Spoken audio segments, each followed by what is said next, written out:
as I was saying, Daredevil continues on, and we see the fallout of course, Hector, and of course, um, Alia is just feeling so sorry, and just like she couldn't, like she blames Matt, and just like, you could have just helped him, and you let the cops do this, and he's like, I'm trying my best, it's all I can do, and all that, and you just see all of that stuff, and it's really great, and all of that, and we see more what Fisker's doing, trying to rebuild the city, like him doing infrastructure, and finding out that there was this leak from Baby Urich's website, and of course Daniel leaked it because he was on the night getting wasted and all that, and he's really angry, and Fisk gets so angry and almost fires him, and he does it in front of all the crew, but he tells everyone to get out, but leaves him and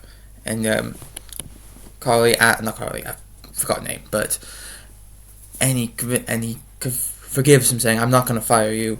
You'll stay with me." And then Matt's trying to deal also with the fallout, and then he gets confronted by a corrupt cop. It was about my brother and my cousins use this badge and everything, and he goes into that like strong code, and we even see that Heather calls him up and saying, "You got to deal with this guy who stole cereal," and he's arrested, of course. And then he tries to get him on. Matt wants to get him on. Like not get him go on probation, but he won't let that happen and all of that. And Leroy's like, I dropped out. I couldn't even go to my appointment and stuff. And you feel sorry for that too. You see like Matt trying to deal with all this stuff after Hector's death and all of this, and of course he goes to find out more.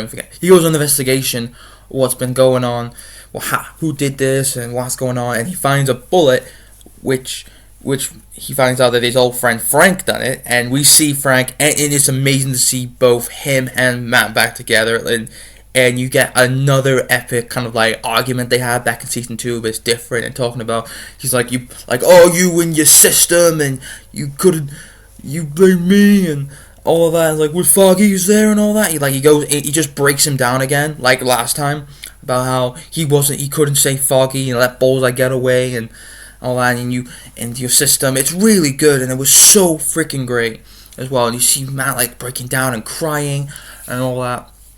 And you see more with Vanessa about her and Fisk breaking apart, and we get this really good, like almost like monologue with Vanessa talking about her father was so horrible, and he's in textiles, and mother didn't want to be part of it, and Vanessa just young, didn't give a crap, and it's crazy.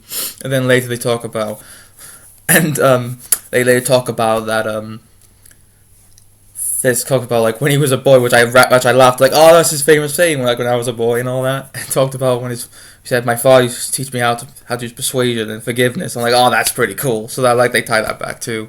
And the ending was great. You see Max just going to sleep with Christian, and having some good old sex always. And then you just see him just sitting in bed, and he gets up. He does some Daredevil training, and he opens up his special new hideout where he has all new masks, like all different colors of his various masks. And you just see Fizz going downstairs to his secret basement as well, eating a delicious meal, and also having his Rabbit the Snowstorm painting. And he's got to talk about this guy in this episode, Adam, and then he has him in a cell, and then he's almost probably the next episode going to kill him. And then we see also Muse is carrying a dead body, well, almost not really a dead body, but a live body. Takes him to his hideout, and he's going to cause some gruesome, disgusting artwork that we'll see in the next episode. So this episode was absolutely terrific. Just seeing Punisher back again was fantastic.